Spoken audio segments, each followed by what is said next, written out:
Hello everyone and welcome to my channel Cooking for the Family. Look at that lemon cream pie. I think this is one of the easiest pies that I make. These are the ingredients that I'm going to be using. Ingredients are really simple. I'll also have a list of ingredients in the description box below, but I'm going to share with you and show you how to take those ingredients and put them together to make this delicious, luscious pie. So first we're going to do a homemade graham cracker crust.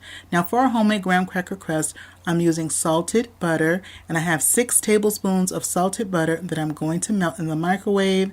Now my butter is nice and melted, but it's still fairly warm, so I'm going to put this aside because I want my butter to cool down before we add it to our graham cracker crumbs. So for my graham cracker, you want about 1.5 cups, but no more than 1 3/4 cups of crushed graham crackers, and I find the sweet spot for that is about 11. It's 11 sheets of graham crackers. So this is full sheets, and so usually in one pack there's about 9, and so I'm going to need a couple of more from this other pack here to total 11 sheets of graham crackers.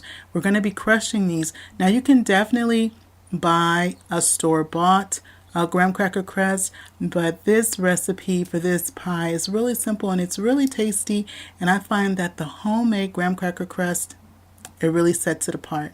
So I go ahead and I use my freezer bag and I crush the graham crackers. I just use my rolling pin to do this and make it really simple.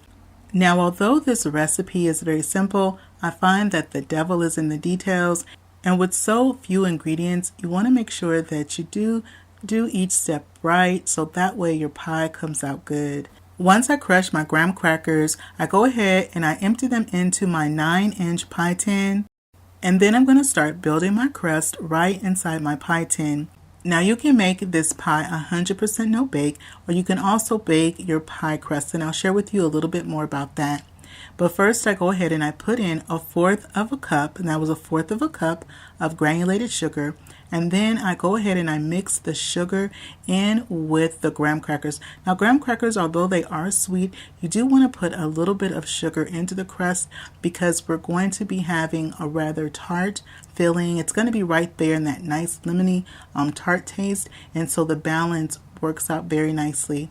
Now with this I am using some salted butter. My salted butter, it's almost cool. It's not quite cool, so I'm just going to put the salted butter that we melted aside. So while that cools down some more, I'm going to zest and juice our lemon. Now these lemons actually came from my lemon tree in my backyard. So I have a lot of different ways and different recipes that I like to use the lemons, and these are Meyer lemons that I'm using.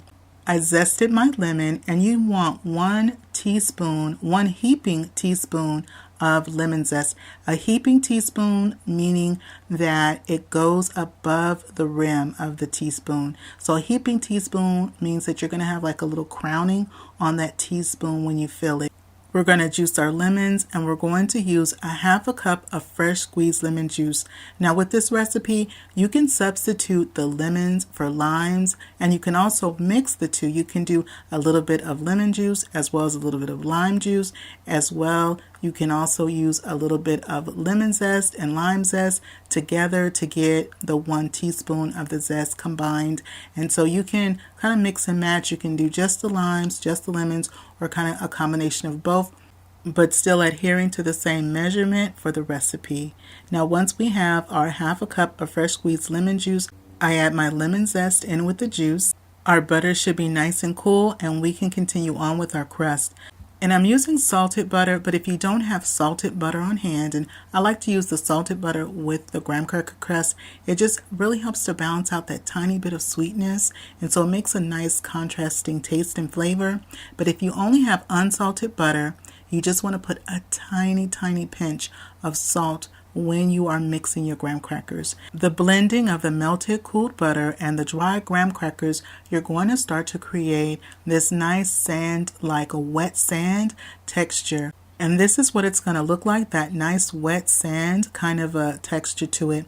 Then I'm using my measuring cup. This is a half a cup measuring cup that I'm using. And then I'm pressing the bottom and I'm packing down that graham cracker, the graham cracker crumbs. So that way we have a nice cohesive bottom. So when we cut into our pie later, our crust at the bottom, it all stays together. Then I go around the sides and I'm using the side of my measuring cup. I'm using my finger as a guide. I'm firmly pressing to form the edge of my pie crust. Now this is a total no bake, so after we have formed our pie, you can put it in your freezer, let it set up for about 20 minutes in the freezer, and you're good to go. I like to bake mine actually, and so I bake mine at 350 for about 8 minutes, and it brings out that nice toastiness, that nice toasty note to our graham cracker crust. Now for our filling, I'm using 1 8-ounce pack of cream cheese. You want your cream cheese totally room temperature. If your cream cheese is not totally room temperature, when you go to make your pie, you'll end up with cream cheese chunks throughout your pie. So to have a nice smooth filling, you want to have that cream cheese at room temperature. You want to be able to press on your package of the cream cheese, not feel any kind of coldness coming from your cream cheese at all when it's still in the package. Before adding our other 2 ingredients, I press my cream cheese and kind of smear it within the bowl. Then I go ahead and we're going to add in 1 14-ounce can of sweetened condensed milk. And the reason why you want to smear your cream cheese into your mixing bowl prior to adding in the sweetened condensed milk and our lemon juice with the zest is because it's going to make it easier when it's time to mix and blend and whip our filling. We also don't want to overbeat our filling because we want it to be able to set up later. And so I find that using my hand and just mixing versus using my stand mixer, I get a better texture to my pie.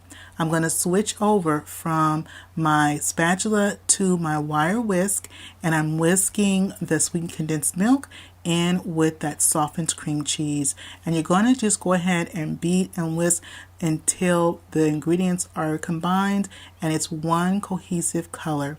Now once I've done that, we're going to be adding in that half a cup of fresh squeezed juice with that 1 heaping teaspoon of lemon zest. And so when I talked about earlier, the devil is in the details, you do want to do it in that sequence of order versus putting all the ingredients in the bowl and then just starting to mix and just starting to whip. What's going to happen is you're going to be mixing and whipping and you're going to end up over mixing your ingredients. You just want to do it until it's smooth and it's combined. And so once I go ahead and I put in that fresh squeezed lemon juice with our 1 teaspoon of zest that was in there, I go ahead, I whip it really good, and you see it's already starting to kind of take on this custard like filling. And so this is what you want it to look like. Now my pie crust is cool. You want to make sure that your pie crust is cool to the touch so that way it doesn't start to dissolve your filling. Now if you opted to do a no bake for your pie crust, you would take your pie crust out of the freezer after it's been setting up for that 20 minutes. Go ahead and put your filling inside of your pie crust, and then we're going to put this in the refrigerator just like this. We're going to put this in the refrigerator and let this set for a minimum of 6 hours. Now it's best to do it overnight, but you want to let it chill and set up for that minimum of 6 hours. I even out the filling in my pie crust, but being mindful not to touch the sides because I don't want to lift any of the graham cracker and have it end up in the filling. So it's ready to go. I'm going to put it in the refrigerator, and I'll see you guys back in about 6 hours, and we're going to give our pie a try. Well, our pie is out of the refrigerator. It has chilled up nicely and set up. I'm going to use a little piece of lemon for a garnish, and if I were using lime juice and lime zest, I would have also sliced a little piece of lime so people know it's like lime and lemon in there. So I'm going to cut into it, and you just want to use a little bit of pressure, of course, to get that first piece out. That first piece is always a challenge. I'm going to be using Cool Whip as a garnish for my pie, but you can definitely make homemade whipped cream. And I'll put my recipe for my homemade whipped cream in the description box below for your reference, as well as a link to my vlog for that. And this pie is a great make-ahead pie. You can make it a day or so ahead of time. And it's a nice light dessert that pairs well with fresh raspberries or fresh blueberries. And you can put fresh raspberries all around the outside edge of the pie, or also you can do fresh blueberries and put them all around the outside edge of the pie. So I'm going to dollop a little bit of this Cool Whip here. But again, if you'd like to make that homemade whipped cream, the recipe as well as the vlog on how to make it will be in the description box. Well, this first bite's for you. Go ahead and take your bite. Now I'm going to take my bite and see how we did. This pie, it is so light and it is so creamy. A simple 3-ingredient pie. You can't go wrong. Well, that is it for me today. I hope you enjoyed spending time with me in my kitchen. If you're not subscribed, I invite you to hit that subscribe button. And if you enjoyed this video, don't forget to show it some love and give it a thumbs up so other people can have a chance to enjoy this video as well. And hit that notification bell so you never miss out on what I'm cooking and baking in my kitchen. And remember, it's always good when Dyvonne is cooking for the family. I'll see you on the next one. Bye-bye, everybody.